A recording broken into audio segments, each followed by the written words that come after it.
এই নির্বাচনটা very crucial. এই নির্বাচন না হলে ইন্ডিয়ানদের উৎপাত বেড়ে যাবে বাংলাদেশে। ইন্ডিয়ানদেরকে উৎপাত থেকে, এই নৈরাজ্য থেকে স্টপের একমাত্র পথ হচ্ছে নির্বাচন। যে এখন আমরা সবাই ইলেকশনমুখী, বাংলাদেশের জনগণ প্রস্তুত। দক্ষিণ সুরমা, ফেঞ্চুগঞ্জ, বালাগঞ্জের নেতাকর্মীরা প্রস্তুত। এই দেখেন আমার 3টা উপজেলা আজকে লাখো মানুষ আজকে উপস্থিত হয়েছে। সবাই একটা ইলেকশনের আবেগ বইছে।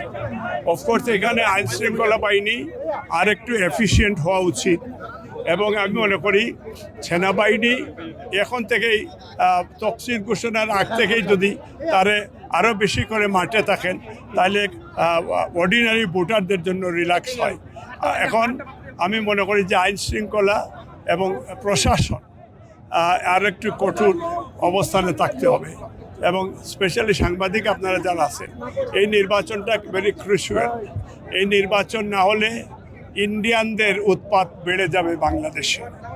ইন্ডিয়ানদেরকে উৎপাত থেকে, এই নৈরাজ্য থেকে স্টপের একমাত্র পথ হচ্ছে নির্বাচন। এই নির্বাচনে আমরা বিশ্বাস করি বিএনপি উইন করবে, ধানের শীষ উইন করে বিএনপি সরকার গঠন করবে। দক্ষিণ সুরমা, ফেঞ্চুগঞ্জ, বালাগঞ্জ থেকে আমি বিশ্বাস করি আমি উইন করব। আপনাদের সহযোগিতা কামনা করছি। ধন্যবাদ।